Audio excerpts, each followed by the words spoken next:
de Concepción, magíster en Derecho Comercial con mención en Transporte, y hoy les voy a hablar sobre el coronavirus como un caso fortuito en materia de contratos comerciales, ¿ya?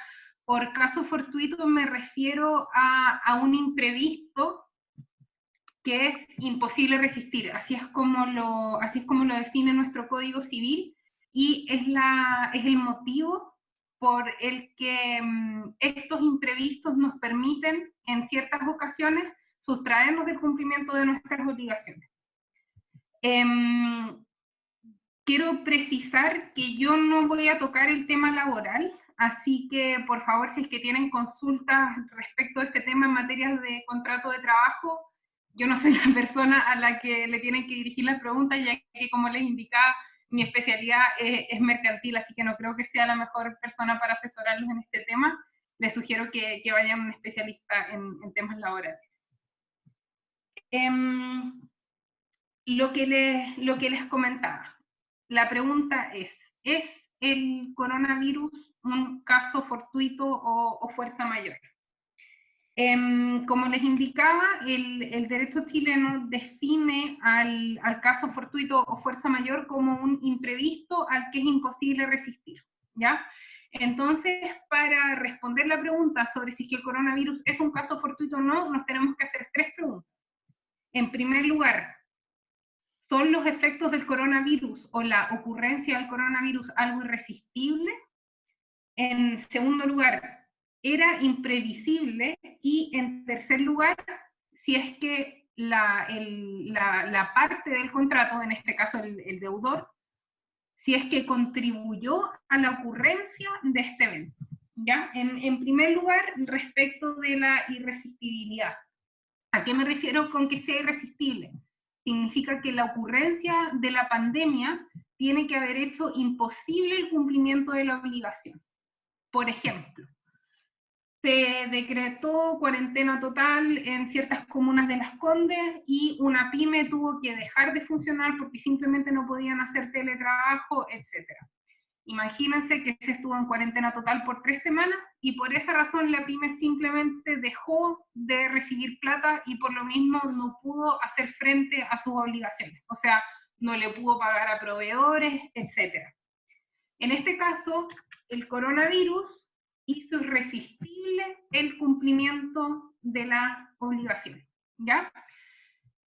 Desde ese punto de vista, en ciertas circunstancias podríamos considerar que el coronavirus cumple este primer requisito. En segundo lugar,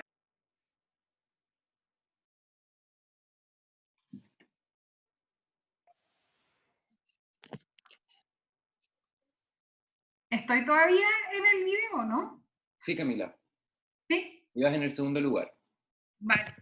En segundo lugar, respecto de la imprevisibilidad. La pregunta ¿es el coronavirus imprevisible o no?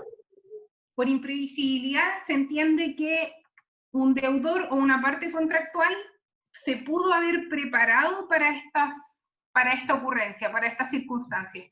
Y ese es un elemento que lo podríamos discutir, ¿ya? El coronavirus empezó en China, después se pasó a Corea, a otros países asiáticos, después llegó a Europa, donde ya vemos que desde febrero está causando estragos, y recién ahora está teniendo sus primeros efectos en Chile, ya dentro de las últimas 2-3 semanas. Entonces, aquí tenemos un elemento que se podría llegar a discutir desde un punto de vista doctrinario, y si es que nos tuviéramos que llegar a enfrentar a un juez o a un árbitro porque no se pudo dar cumplimiento a una obligación a propósito del coronavirus. El tercer requisito es que este imprevisto no se puede deber a la culpa del deudor. Ya en este caso, bueno, es bien difícil que una pandemia se deba a la culpa de una sola persona. Ya aquí no hay culpables, así que desde ese punto de vista, este tercer elemento sí se cumpliría, ¿ya? Respecto del segundo elemento, es el que, como les digo, es algo que se podría debatir, ¿ya? Uno podría decir, una pequeña o mediana empresa se pudo haber preparado para este imprevisto. Hubo meses, desde diciembre está diciendo que el virus de tarde o temprano iba a llegar. Así que no es caso fortuito, depende mucho, ¿ya? Depende de la opinión perdón, de la obligación que se dejó incumplir.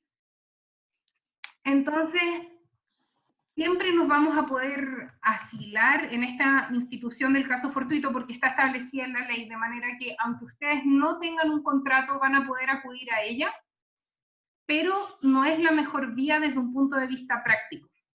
Desde un punto de vista práctico, lo que se aconseja es que sus contratos, los contratos que ustedes tengan con proveedores o, por ejemplo, sus términos y condiciones, establezcan claramente qué ha de pasar con las obligaciones contractuales en el evento de un caso fortuito o más específicamente aún en el evento de una pandemia, o si queremos ser más específicos todavía, en el evento de que el coronavirus les haga imposible cumplir con sus obligaciones. Les voy a dar un ejemplo, los seguros de viaje. Desde hace ya 3 semanas, un mes, los grandes seguros de viajes modificaron los términos de sus pólizas y modificaron sus términos y condiciones y establecieron expresamente que ellos no cubrían en el evento de que la salud de un pasajero o de un viajero empeorara a propósito del coronavirus, ¿ya? De manera que si es que yo quisiera viajar, no sé, a Rusia, y estando en Rusia me enfermo por coronavirus y tengo que ser hospitalizada en una UCI y termino con un ventilador, el seguro de viaje no me iba a cubrir, ¿ya? Algunos lo implementaron a través de la conocida letra chica, otros abiertamente modificaron sus pólizas, modificaron sus términos y condiciones. ¿Ya? Las navieras, por ejemplo. Las grandes navieras, lo primero que se hizo fue decir, no somos responsables de un retardo en la entrega de las mercancías causado por caso fortuito o fuerza mayor, porque hace mucho tiempo muchos puertos empezaron a cerrar, ¿ya? Primero algunos puertos en China, después otros puertos en Europa, por lo tanto muchos barcos tuvieron que tomar puertos alternativos, de manera que hubo retrasos, ya que no se pudieron controlar, semanas de retraso. Imagínense en el caso en que se estuviera transportando fruta o verduras que son altamente perecibles, este retraso traía consigo un daño importante. Sin embargo, las navieras dijeron desde un primer momento, sí, puedes transportar conmigo, pero yo no me hago responsable de caso fortuito fuerza mayor. O sea, ni tampoco me hago caso de un retraso provocado por el coronavirus. Ahí ya no hay nada que discutir, ¿ya? Entonces, la invitación para los que ya tienen términos y condiciones establecidos para con sus clientes o que ya tienen contratos celebrados con sus proveedores, revisen, vean si es que se puede incorporar una cláusula contractual o algún término en sus términos y condiciones que les permita excusarse del cumplimiento de ciertas obligaciones en el evento de que ustedes se vean afectados por coronavirus. Esta es la manera más segura de hacerla, es la manera en que no van a tener que entrar en discusiones sobre era previsible, se pudo haber evitado, era irresistible, ¿ya? Porque el caso fortuito es al final alegarlo es una construcción doctrinaria respecto de la cual los abogados probablemente se van a entretener mucho y después de este periodo va a haber mucha doctrina, van a haber muchos casos que vamos a poder mirar, pero desde un punto de vista práctico, claramente, créanme que ustedes no quieren ser las personas respecto de cuyas empresas se experimente, que es el concepto de caso fortuito o fuerza mayor. Así que esa es la invitación, revisar términos y condiciones, ver que sean lo más claro posible, ¿ya? Lo otro que les quería indicar es que hay una importante excepción que aun cuando el coronavirus se considere como un caso fortuito fuerza mayor, ustedes no se van a poder eximir del cumplimiento de sus obligaciones si es que ustedes ya se encontraban en mora. O sea, ¿qué significa esto? Que si es que ustedes, no sé, incumplieron, dejaron de pagar una obligación en diciembre del año pasado cuando esto no era un tema, esto ya, aun cuando ahora haya coronavirus, esto ya no cae dentro de la excepción, ¿ya? A menos que en el contrato se establezca lo contrario. Ustedes en un contrato, siempre y cuando la otra parte se los acepte, pueden establecer lo que quieran, ¿ya? También pueden decir, yo no me voy a hacer responsable de los daños que acontezcan por el coronavirus, el responsable vas a ser tú, ¿ya? Y mientras la otra parte lo acepte, no hay ningún problema. Con lo que sí hay que tener mucho cuidado es con los contratos que están regulados de manera más rígida por la ley. ¿Qué significa esto? En derecho privado y en derecho comercial, ¿ya? Aquí no estoy hablando de derecho laboral, de nuevo, en derecho comercial, lo que las partes acuerdan es ley. ¿Ya? Yo puedo establecer lo que quiera en un contrato y mientras la otra parte esté de acuerdo, los términos de ese contrato se van a respetar. Pero hay excepciones importantes. Hay ciertos contratos en los que la ley dice lo que establezca la ley prima por sobre lo que las partes acuerden. Por ejemplo, en los contratos de transporte, ¿ya? Ahí tenemos que estarnos a lo que diga la ley. Así que si es que alguno de ustedes tiene un emprendimiento relacionado con materia de transporte, ahí hay que ser bien cuidadosos y ver qué es lo que se quiere pactar y ver si es que esto no contraviene las normas sobre contrato de transporte. Y en segundo lugar, en materia de protección al consumidor, hay que ser muy cuidadosos. Si lo que ustedes quieren es modificar los términos y condiciones que suscriben sus consumidores, ahí hay que tener mucho ojo con un límite, que es que esta nueva cláusula que ustedes quieran incorporar no puede ser abusiva. ¿Qué significa eso? Que no puede poner al consumidor en un desequilibrio muy importante respecto a ustedes, ¿ya? Cuando estamos en esta situación no se los puedo responder en abstracto, ya tendríamos que trabajar sobre la base de una cláusula en particular. Y es súper importante que entiendan que lo que yo les estoy contando hoy día es algo muy general, pero para una mejor asesoría y una mayor orientación, para nosotros es súper importante leer lo que ustedes ya tienen, ¿ya? Porque como les contaba, lo que ustedes hayan acordado con sus proveedores, con sus consumidores, etcétera, es ley. De manera que les vamos a poder brindar mayor ayuda y decirles si es que van a estar exentos de cumplir ciertas obligaciones, si es que podemos ver sus términos y condiciones o sus contratos, etcétera. Así que, bueno, al final de esta presentación les voy a dejar nuestros correos por si es que tienen dudas en particular. Más adelante nos las puedan hacer llegar, pero también nos pueden hacer llegar sus preguntas a través del chat. Hay un último punto. Si es que se considera que el coronavirus no es caso fortuito, todavía hay otra salida que también es una teoría que algunos tribunales aceptan y otros no, que es la teoría de la imprevisibilidad. ¿Y qué significa esto? Que cuando un cambio de circunstancias hace que sea muy difícil para una parte cumplir sus obligaciones, por ejemplo, la pyme que dejó de producir, se le hace muy difícil pagar un arriendo de tantas UF, o se le hace muy difícil pagarle a sus proveedores porque no va a utilizar sus productos o va a utilizar menos productos. Ahí el contrato se puede revisar para que vuelva a ser equilibrado. Pero como les digo, esto es algo a lo que no queremos llegar. Claramente no queremos llegar a que un juez o un árbitro venga a interpretar este tipo de doctrina para ver si nos podemos asilar en estas teorías.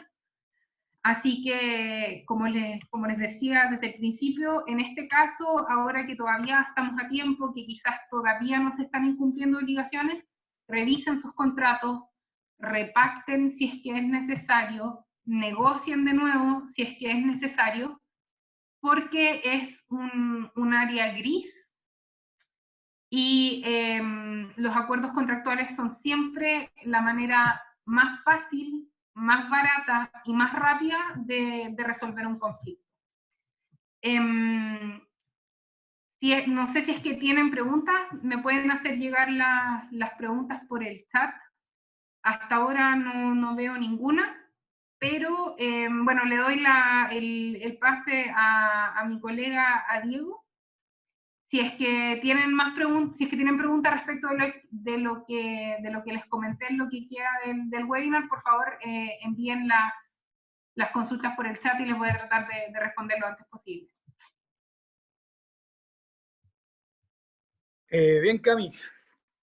La verdad que muchas gracias y efectivamente, a propósito de todos los incumplimientos contractuales y demás cosas que vamos a hablar ahora, que son consecuencias de esta pandemia que se está viviendo hoy en día, bueno, pasamos a esta materia que quizás resulta ser un poquito más desalentadora por regla general y que dice relación con la insolvencia.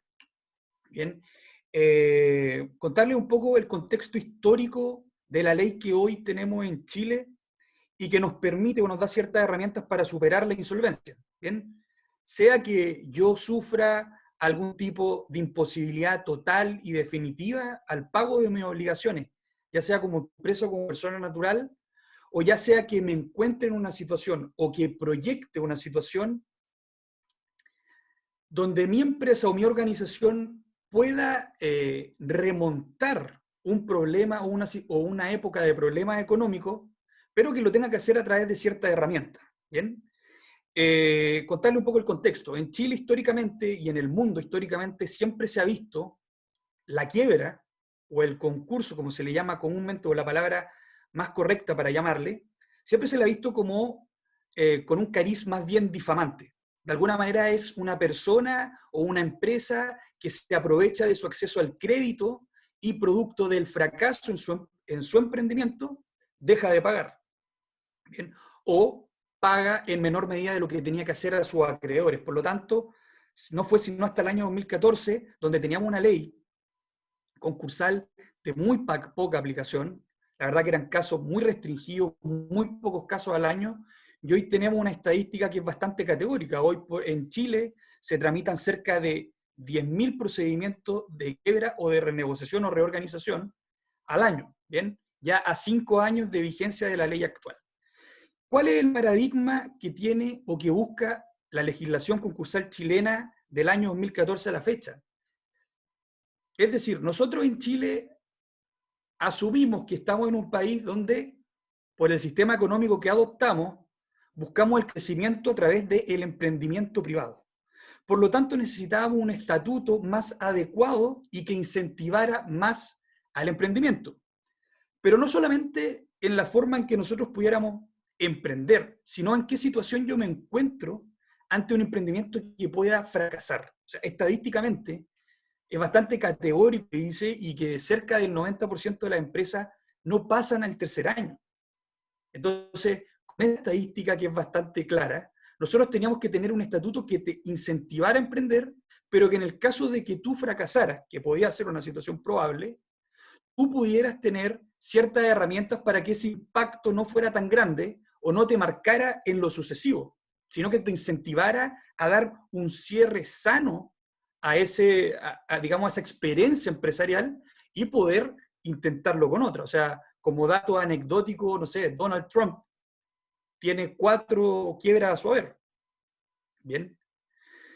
Entonces, dicho lo anterior, nosotros en Chile hoy tenemos un procedimiento que facilita o que incentiva ciertas herramientas de reemprendimiento. La verdad, y eso es lo lamentable, la estadística nos muestra que los procedimientos que tienen por objeto reemprender son comparativamente muy bajos versus a las quiebras, a las liquidaciones como se llaman hoy. Entonces esto te puede llegar a, digamos, pensar en varios casos. O sea, en primer lugar, ¿será que en Chile tenemos una economía tan fracasada que la gran mayoría de las empresas quiebran por sobre las que sufren algún tipo de insolvencia pero siguen siendo viables? ¿O quizás los procedimientos, como están configurados, no permiten o no dan las señales adecuadas a aquellas personas que se encuentran con problemas de solvencia? ¿Bien? Entonces, dicho lo anterior y como para poner un poco en contexto de lo que voy a hablar hoy, nosotros en Chile tenemos ciertos procedimientos y que, como les decía, que están destinados o diferenciados entre aquellos que se utilizan las empresas y aquellos que utilizan las personas.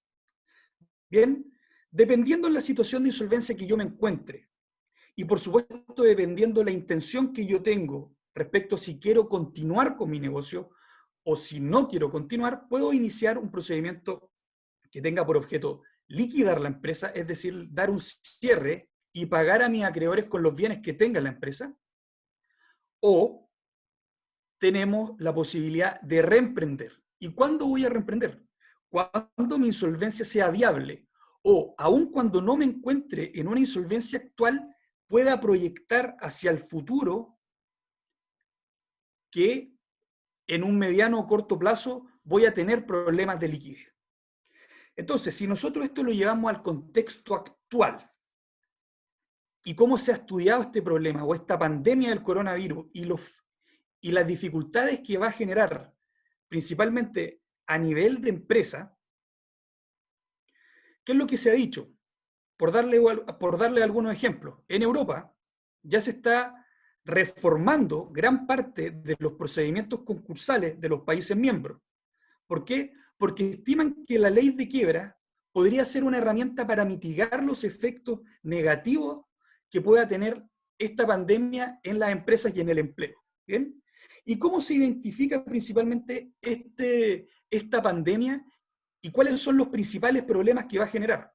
Ustedes ya pueden principalmente presentar o asumir que va a haber un gran problema de liquidez. ¿Bien? ¿Por qué?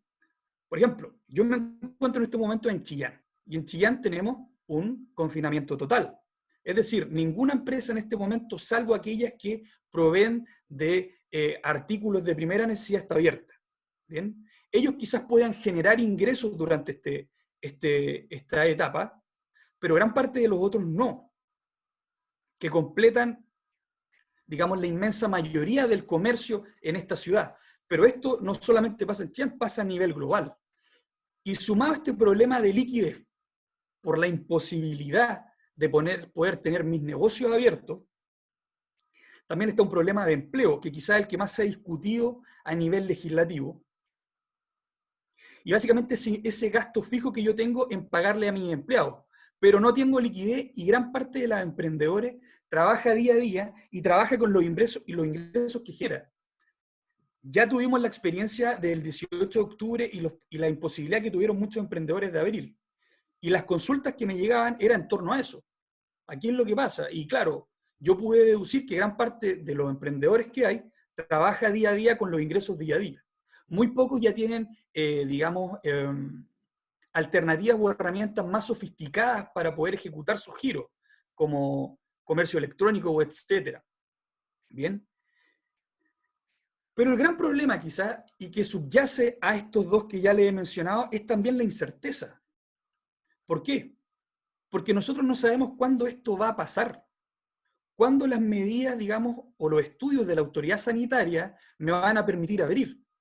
Y ya si me permiten abrir, o ya proyectando una época donde se pueda, digamos, retomar mi giro, la demanda agregada va a reaccionar.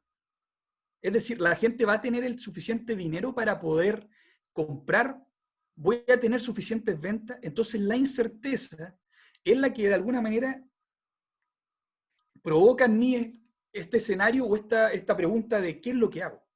¿Qué es lo que hago? ¿Cierro? ¿Quiebro? Si usted revisa la prensa o revisa el noticiario, básicamente en todos los ejemplares o todos los días que abro el diario o que veo las noticias, hablan de las quiebras que se vienen. ¿Bien? ¿Por qué? Porque en Chile nosotros estamos acostumbrados a que la alternativa de la insolvencia sea cerrar. ¿Bien? Pero ¿qué es lo que les quiero invitar yo? A que no solamente veamos a la insolvencia, o sea, a la liquidación o quiebra como la solución a la insolvencia, sino que también muchos de ustedes se puedan encontrar en una situación donde pueden o proyectan que quizás no en esta época, sino en una época próxima, van a tener problemas de solvencia. Y por lo tanto, desde ya, si ustedes actúan con la oportunidad necesaria, podrían reestructurar su empresa a través de procedimientos concursales. Bien, yo les hablaba de la reorganización. Y la reorganización de empresa deudora, quizá el procedimiento que más reformas tuvo cuando el año 2014 entra en vigencia la actual ley. ¿Y qué es lo que permite la reorganización de empresas? Básicamente un procedimiento judicial que resulta ser bastante corto para tramitarse en un tribunal y que nos permite que en forma formalizada y concurriendo todos mis acreedores, yo pueda hacerle una propuesta de estructuración de activos y pasivos. Entonces a mí se me ocurre que quizás muchos de ustedes se puedan encontrar en una situación donde en lo sucesivo, quizás su pasivo exigible va a ser que ustedes se encuentren en esta situación más peligrosa de insolvencia.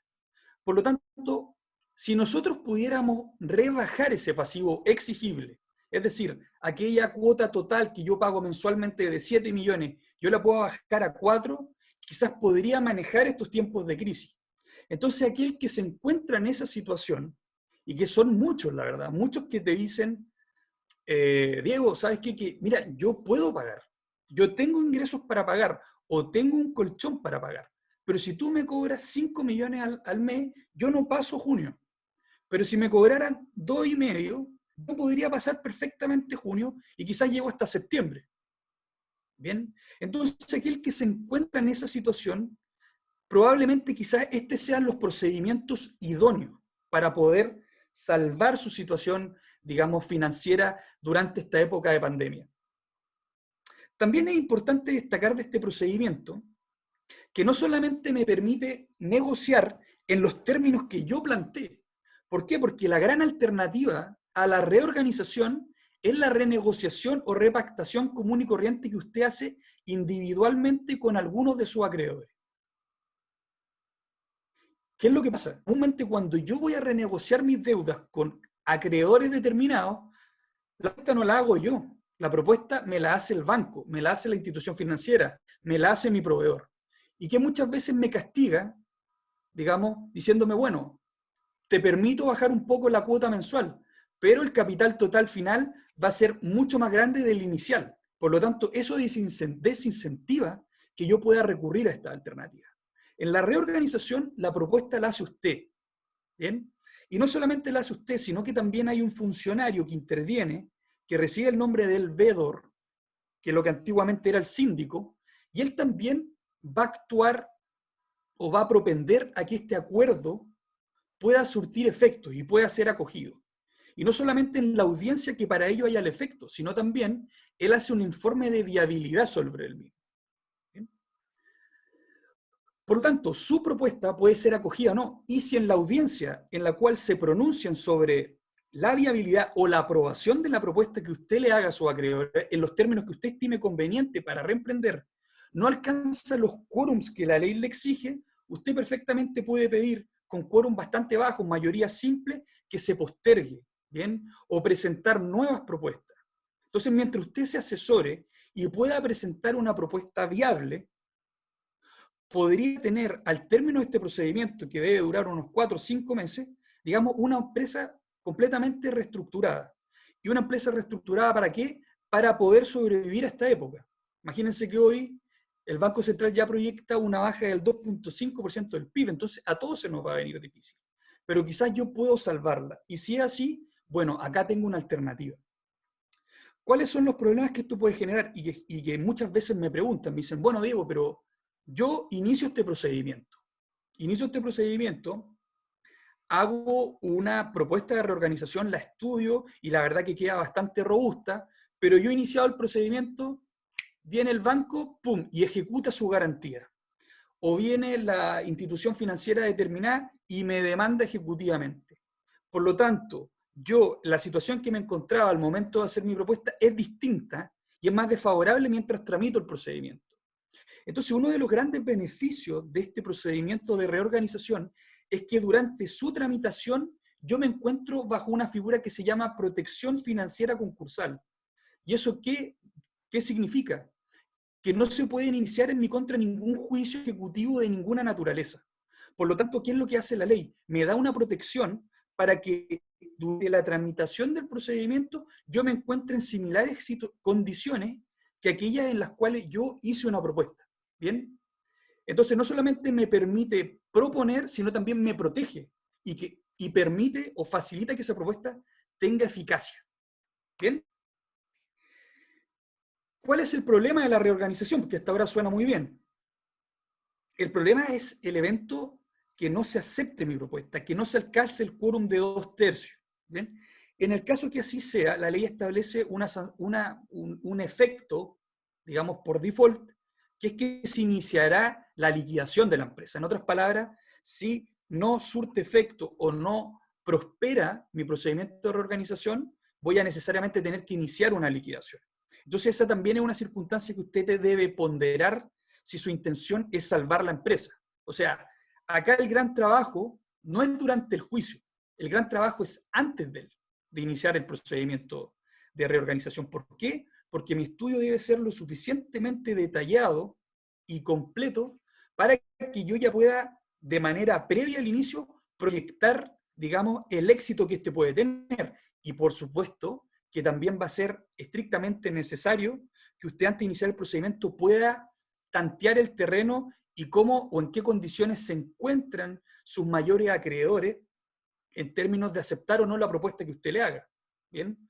¿Por qué? Porque estos procedimientos donde hay juntas, donde se vota la propuesta, obviamente que aquellos que tienen mayor participación en el total pasivo, es decir, mis mayores deudores, tienen también mayor derecho o participan con un mayor porcentaje de la decisión de aceptar o rechazar el procedimiento. ¿Bien? Eso por una parte. Pongámonos en otro escenario quizá un poquito más triste.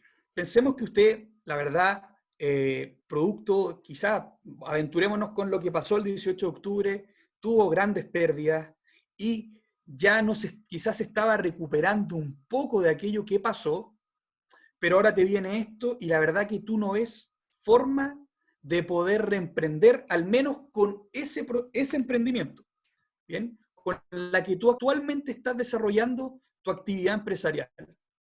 Probablemente ahí sea mucho más recomendable si tú proyectas, digamos, al menos de una manera humanamente posible, proyectas que no va a ser viable reemprender, quizás sería una buena manera de ponerle fin a eso y que nos siga generando deuda e iniciar lo antes posible un procedimiento de liquidación, que es lo que comúnmente se conoce como quiebra.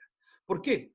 Porque durante el tiempo en que tú decidas si iniciar o no un procedimiento concursal para darle una solución a tu problema de solvencia, no haces nada y te mantienes en una inactividad, probablemente tus créditos van a seguir devengando intereses, van a seguir devengando multas, probablemente las deudas o lo que no alcanzaste a pagar de la deuda previsional va a seguir generando esos intereses monstruosos que comúnmente hace, va a seguir incurriendo quizás en falta, no sé, a la normativa sanitaria, a la normativa laboral, y eso en definitiva va a generar al cabo de pocos meses un pasivo quizás mucho más profundo, ¿bien? Entonces resultaría ser una buena alternativa aventurarse, a pesar de que quizás no es el escenario con el que uno se quiere encontrar cuando emprende, sería bastante plausible manejar o al menos estudiar la posibilidad de iniciar una liquidación. ¿Cuál es la ventaja de la liquidación? La verdad es que Chile en este punto tiene una legislación bastante pro deudor. ¿Por qué? En gran parte de los países, al menos en Latinoamérica, y en el derecho europeo también, finalizar el procedimiento concursal de liquidación o la quiebra significa que yo pago a mis acreedores con los bienes que tengo, se satisfacen los créditos en la medida que mis bienes alcancen a pagar lo que se puede, y siempre va a quedar un saldo, es decir, yo con mis bienes alcanzo a pagar el 20% de los créditos cuyos titulares son mis acreedores. Bueno, queda un 80% que no se alcanza a pagar. Gran parte de las legislaciones, ese 80% sigues tú como deudor. y por lo tanto, si yo genero algún tipo de ingreso en el futuro al finalizar el procedimiento, va a tener que ser aplicado al pago de esa deuda. Por lo tanto, ¿podríamos hablar de un reemprendimiento real? O sea, hay muchas personas, hay muchos estudiosos que dicen no hay reemprendimiento sin una solución definitiva a través del concurso. Bueno, y Chile desde el año 2014 esta situación la contempla. Bien, en Chile el porcentaje de recuperación del crédito es bajísimo, no excede del 23%. Es decir, si yo tengo un crédito de 100, en el contexto de una quiebra no voy a recuperar ni el 23%. ¿Bien? Con suerte voy a poder recuperar el IVA, que es un beneficio tributario que da la ley 20.720. Pero desde el punto de vista del deudor, la gran ventaja que tiene es que si al finalizar el procedimiento, con la venta de mis bienes, no alcanzo a pagar el total pasivo, es decir, alcanzo a pagar, por dar un ejemplo, el 50% del total de la creencia, ese saldo que existe al finalizar el juicio se entiende extinguido para todos los efectos legales. Es decir, al finalizar el procedimiento, si yo debía 100 y solamente con lo que tenía alcancé a pagar 20, ese 80 se extingue y declarada firme la sentencia que da término al juicio concursal de liquidación, yo quedo con una deuda de 0. ¿Bien?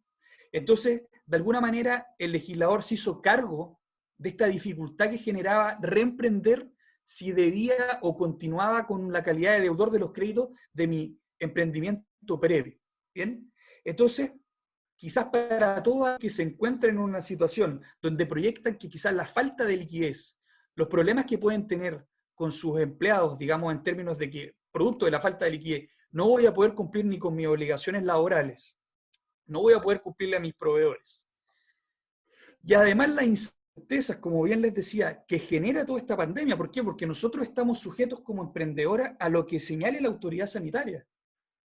Puede pasar que el día, en una semana más, te digan, bueno, se para todo Chile, todos nos vamos a nuestras casas. Bueno, para muchos va a ser muy difícil. La reforma a la ley laboral creo que hoy día la sacaron, de poder financiar los empleos a través del fondo de cesantía, pero todavía no está claro, digamos, si eso va a ser efectivo. Entonces, esta incerteza muchas veces nos puede llegar a pensar, bueno, lo que me hablaron del procedimiento de reorganización me gusta mucho, la verdad que siento que podría darme una utilidad, pero al yo no poder proyectar cómo van a ser mis ingresos en lo sucesivo, quizás me genera una mayor dificultad o plantearía al menos un mayor estudio del caso. ¿Bien? Entonces, bueno, eso es lo que les quería contar. Eso es lo que les quería contar en torno a los grandes problemas o desafíos que va a generar esta pandemia del coronavirus y cómo nosotros podríamos afrontarlo, al menos desde esta vereda del derecho concursal, y cómo los procedimientos concursales me podrían servir o para darle una solución definitiva a la insolvencia que actualmente estoy sufriendo, para darle una solución definitiva a la insolvencia que proyecto a corto plazo, o desde ya poder darle una solución a los problemas de solvencia que se me pueden generar al corto o al mediano plazo, prepararme desde ya y poder hacer una reestructuración que me permita al menos durar o sobrevivir a este tiempo. ¿Bien? Eso es por mi parte. Y bueno, acá tenemos algunas preguntas. A ver, Karina Cares. Mi pregunta va orientada por los transportistas que prestan servicio a los puertos. A ellos se les informó que recién les pagarán las facturas emitidas a inicio de marzo, entre los meses de mayo y junio. Estos transportistas obviamente prestan servicio a empresas de acopio de contenedores como Sintras y T-Ports Sur. Sin embargo, estas personas tienen choferes a su cargo, tienen que cumplir con obligaciones contraídas con anterioridad a la declaración de estado de catástrofe y se sienten atadas de mano. Cami, yo.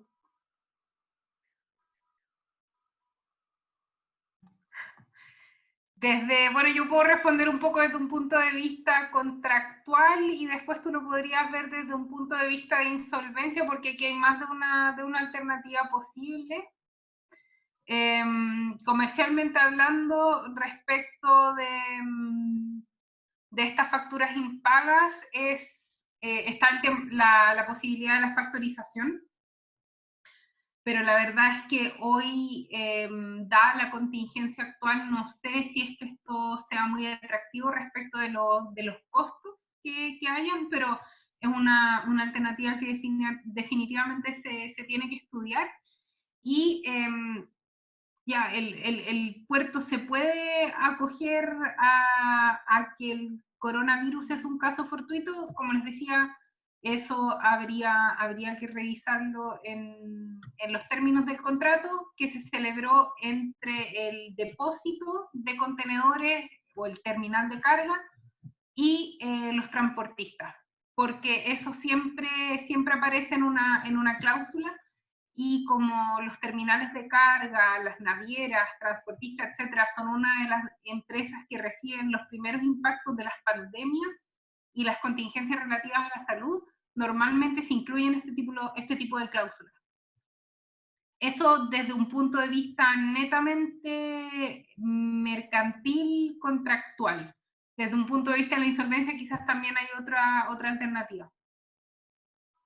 Claro. ¿Se escucha?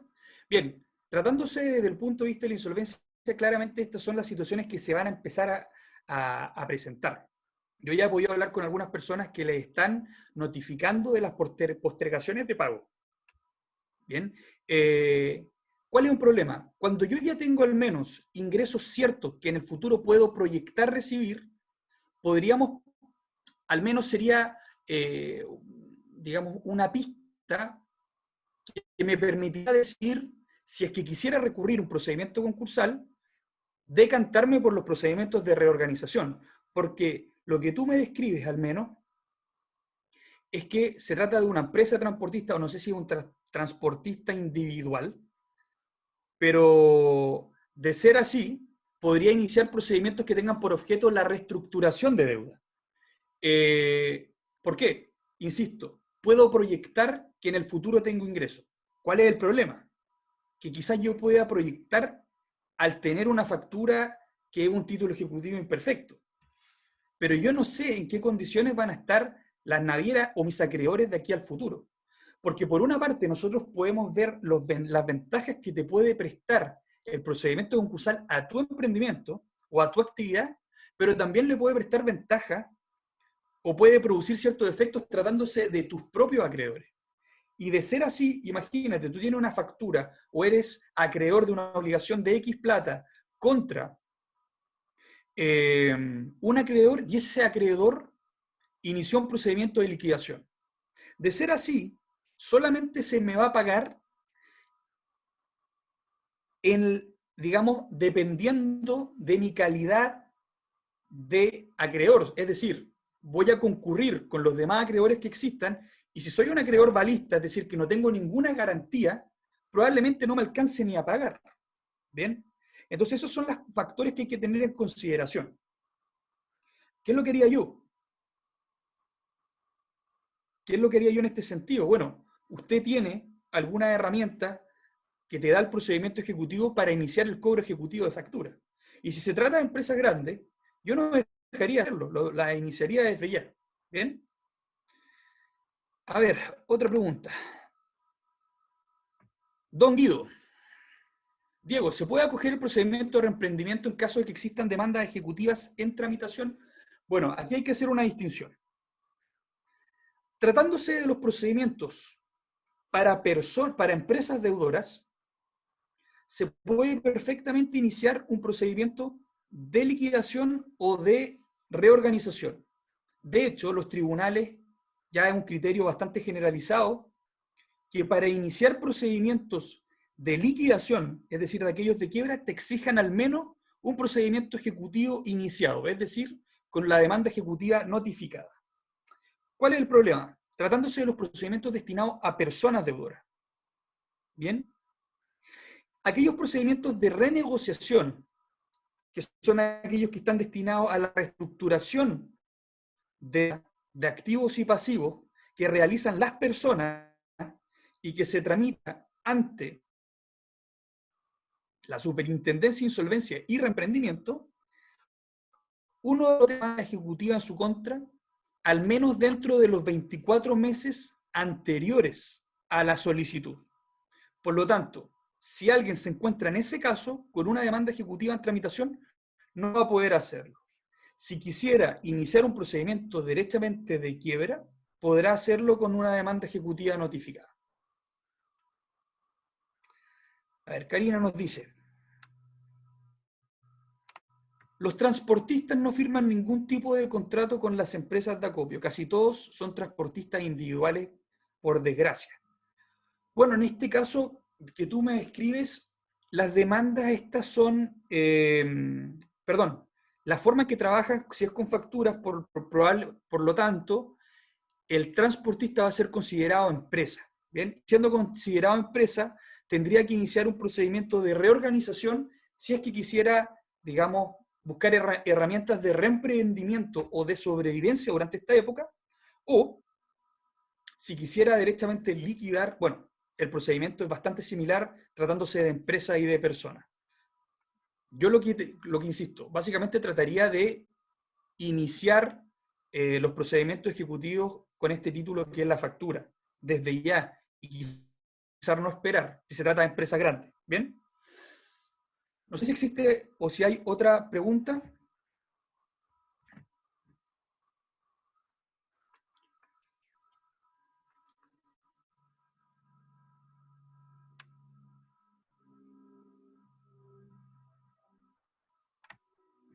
Aquí hay otra pregunta.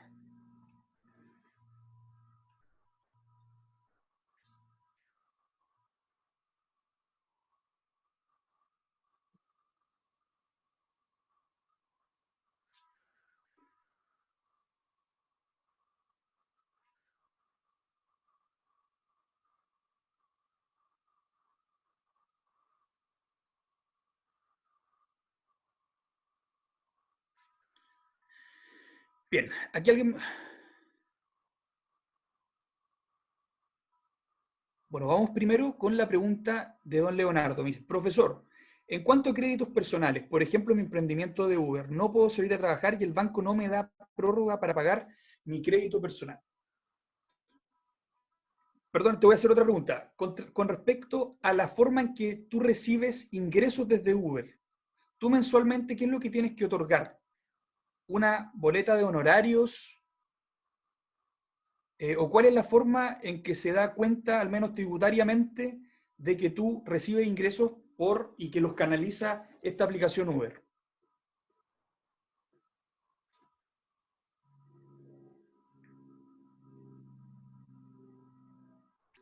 O sea, tú, por desarrollar este trabajo, no has dado ningún tipo de boleta de honorario.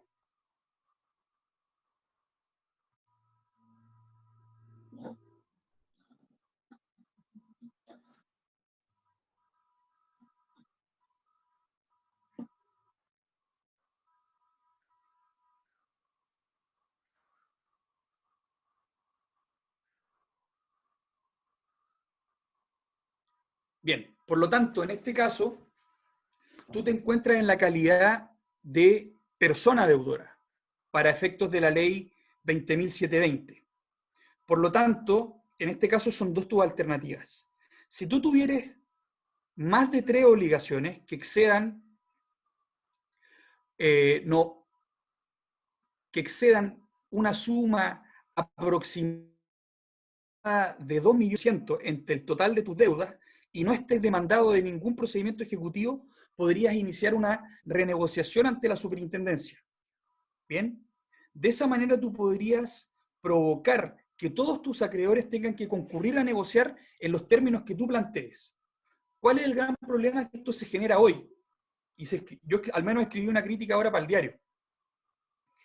Que desde el 16 de marzo, todos los procedimientos que se tramiten ante la superintendencia, que son aquellos que tienen por objeto el reemprendimiento de personas, han sido suspendidos, los ya iniciados, y se han suspendido cualquier tipo de iniciación posterior.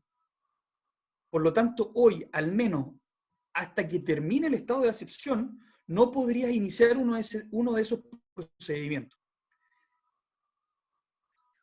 ¿Qué es lo que yo he podido ver durante estos días? Que muchos bancos o instituciones financieras han ofertado o han comunicado la postergación del pago de crédito, ya sea créditos personales, créditos de consumo, ya sea créditos hipotecarios, pagos derivados de tarjetas de crédito. Por lo tanto, hoy, mientras no puedas recurrir a esa alternativa, podría ser, digamos, una buena herramienta recurrir a estos beneficios particulares que te puedan dar. A ver. Señor Don Juan Cortés, tengo un emprendimiento en Ñuñoa y estamos en cuarentena y estamos tratando de utilizar el teletrabajo. Según lo informado, me puedo coger a trabajar media jornada cubriendo el 50% de su salario y la diferencia, los trabajadores acogerse al subsidio. Bueno, ese es el tenor, al menos, de lo que están tratando de sacar a través de la Ley de Protección al Empleo. ¿Bien? ¿Qué es lo que están tratando de hacer? Con el objeto de mantener el vínculo laboral, es decir, no despedir gente, están intentando que esa remuneración, mientras no subsista o no exista la prestación de servicios por parte del trabajador, sea cubierta con cargo al fondo de cesantía. Fondo que va a ser capitalizado en una suma que no recuerdo y que importará que el primer mes recibas un 70% de tu remuneración, el segundo mes un 50 o un 45, hasta el tercer mes, si no me equivoco. ¿Bien? Entonces podría, digamos, o sería una alternativa recurrir a este medio, y sé que lo tienes que hacer a través de la página de el seguro de cesantía, donde tienes que emitir una declaración jurada, digamos, si es que tú quisieras cubrir el trabajo de tus trabajadores para no tener que pagar, ¿bien? Al menos durante esta época, o mientras la orden de la autoridad sanitaria sea, digamos, cerrar comercio. A ver, Héctor desde Madrid. En España, para evitar los despidos masivos en las empresas, se recurre a la figura del ERTE, es decir, se manda a la gente al paro, pero en un régimen de contrato sin goce de sueldo. ¿En Chile existe algo parecido? La verdad que no. Lo que pasa es que en España el sistema de cesantía efectivamente es un seguro de cesantía. Porque ante esa contingencia, el Estado, con ciertos aportes que hago yo y con cargo al fondo fiscal, se hacen, puedo tener un pago durante todo el tiempo que esté en paro, ¿bien? Por lo tanto, se me asegura una suma en los términos que creo que un año te paga el porcentaje y se va diluyendo hasta los 18 meses. Acá en Chile, nosotros no tenemos un seguro de cesantía. Lo que tenemos es básicamente un ahorro en un fondo de cesantía que es con cargo al trabajador, que él lo puede utilizar cuando se encuentre en esta situación y poder obtener al menos una remuneración o ingreso durante el tiempo que no esté trabajando. El problema es que eso se agota. Entonces, esa es la gran crítica que hay del proyecto ahora. Dice, de alguna manera tiene esta buena intención de conservar el trabajo, de que los empleadores puedan conservar, digamos, el vínculo laboral con el trabajador que no asiste a trabajar producto de la pandemia y que pueda la remuneración ser de cargo del fondo de cesantía y no del empleador. ¿Por qué? Porque como no recibe ingresos y se proyecta, o la consecuencia de eso son grandes problemas de liquidez, quitarle un poco esa carga y traspasársela, bueno, en este caso, y es lo criticable, al trabajador, sin perjuicio de que también se vaya a capitalizar el fondo de cesantía. ¿Bien? A ver. Danitza. Hola Diego, saludos de Puerto Montt. Mi pregunta, ¿es efectivo que quienes se acogen a la liquidación concursal después están impedidos de acceder a crédito en instituciones financieras? ¿Están así? Bueno, la verdad la ley, si uno puede ver la historia de la ley, aspira y no establece ningún tipo de limitación con posterioridad a la finalización del procedimiento concursal. ¿Bien? No existe ningún impedimento. Por ejemplo, en la legislación canadiense, ellos contemplan que la persona no se puede rebancarizar sino después de 5 años de finalizado el procedimiento. Nosotros en Chile no tenemos, digamos, esa restricción. ¿Cuál es el problema? De cómo se ha comportado la ley en los hechos. Porque sin perjuicio de que la ley también te permite, por las reformas que sufrió la Ley de Protección de Datos Personales, la eliminación de cualquier registro donde yo figure con la calidad de deudor o moroso, los bancos siempre van a tener sus registros privados. Entonces ahí yo podría figurar como una persona que dejó de pagar. O también siempre está la posibilidad de acceder a la página del Poder Judicial, donde yo si se busca por mi nombre, podría aparecer que inicié un procedimiento concursal de liquidación. ¿Ven? Entonces ese es uno de los grandes desafíos, sin perjuicio de que muchas personas se pueden rebancarizar o no han tenido problemas con rebancarizarse. También tengo que ver en qué condiciones yo quedo después de la liquidación. Yo tengo clientes o he tenido clientes que son personas que les va muy bien y quizás que con un emprendimiento fracasaron. Por ejemplo, yo me dedico al transporte y quise emprender con un café. Y con el café me fue mal. Lo someto a una liquidación, pero como yo, persona natural, la verdad soy una persona, un sujeto que no tiene problemas de solvencia, me afecta, digamos, mínimamente la liquidación de una empresa que no fructiferó. Si yo soy una persona que estoy sumamente endeudada y que hoy estoy desempleado, me someto a un procedimiento de liquidación, dejo de pagar y al menos soluciono un problema, en las condiciones que voy a estar cuando busque rebancarizarme con posterioridad al término del procedimiento, quizás no sean tan atractivas. Y súmale, además, que tú tuviste un procedimiento concursal ya a tu haber. Por lo tanto, resulta ser un sujeto mucho más riesgoso y por eso quizás resulta difícil rebancarizar. Este punto, la verdad que es bastante importante porque el gran desafío que genera este efecto extintivo de la deuda. Porque el yo, digamos, no haber pagado mis créditos y haberse extinguido los saldos que no alcancé a cubrir, ha hecho que el gran problema de los concursos es la dificultad de acceder nuevamente al sistema financiero. Hay algunos sistemas en el derecho europeo o en el derecho anglosajón que recurren a un sistema de scoring. Es decir, yo puedo acceder quizás con un scoring bajo después de un concurso a pequeños créditos y demostrar mi capacidad de cumplimiento. Y a medida que lo voy haciendo, puedo acceder a unos más grandes. Pero acá en Chile, te insisto, depende mucho de la situación en que yo quede con posterioridad a la finalización del procedimiento.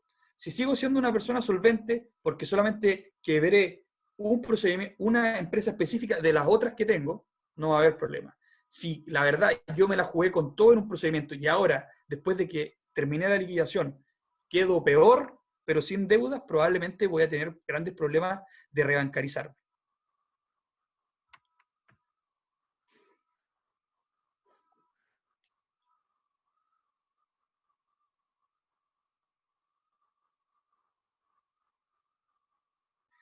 Bien. ¿Alguna otra duda? Bueno, si no es así, la verdad que les agradezco a todos los que pudieron participar. Cami, me despido en nombre de ella. La Cami, como bien les dijo, ella está en Holanda en estos momentos, por lo tanto, ya es mucho más tarde. Así que ya tuvo que ir a acostarse, pero en nombre de los dos les agradezco la participación, les agradezco que se hayan conectado quizás a esta hora en estos tiempos que son tan extraños y quisieran escuchar un poco sobre los grandes desafíos que podría generar el coronavirus. Y nada, como bien les decíamos al inicio, quedamos a su total disposición. Voy a dejar mi correo acá por si quisieren consultarme, mandarme un correo. La verdad que yo gustoso puedo contestárselo. ¿Diego? Dime. Nada, en realidad quería agradecerte en nombre de Casa W haberte conectado para aportar en este webinar a ti y a la Cami. Y claro, dejar la invitación a que dejes tus datos de contacto por si alguien quisiese conectarse contigo, con la Cami. Y agradecerles a todos los que se conectaron. También invitarlos al próximo webinar de la próxima semana, en la que contaremos con colaboración de un cowork argentino en el que vamos a hablar sobre cómo manejar recursos humanos remotos. Así que muchas gracias, Diego, que no sé si todavía estás ahí porque ya no te veo. Sí, sí, aquí estoy, aquí estoy. Muchas gracias por todo y en realidad agradecer a todos los que se conectaron. Sí, no, y muchas gracias a Casa W también por el espacio, así que nada, pues a tirar para arriba nomás a todos los que estén acá, que bueno, entre todos, digamos, vamos a sacar esto adelante. Espero que nos volvamos a encontrar luego en el cowork, que nos podamos reunir, porque aunque los webinars ayudan un montón a apoyarnos, las ganas de volver a juntarnos están, así que los esperamos también. Apenas podamos abrir operaciones nuevamente, a que nos visiten. Por ahora nos pueden visitar en nuestras redes sociales, @CasaWChile, y invitarlos a estar súper conectados con nosotros porque vamos a tratar de entregar el mejor servicio que podamos de esta forma. Hasta luego. Chao, chao.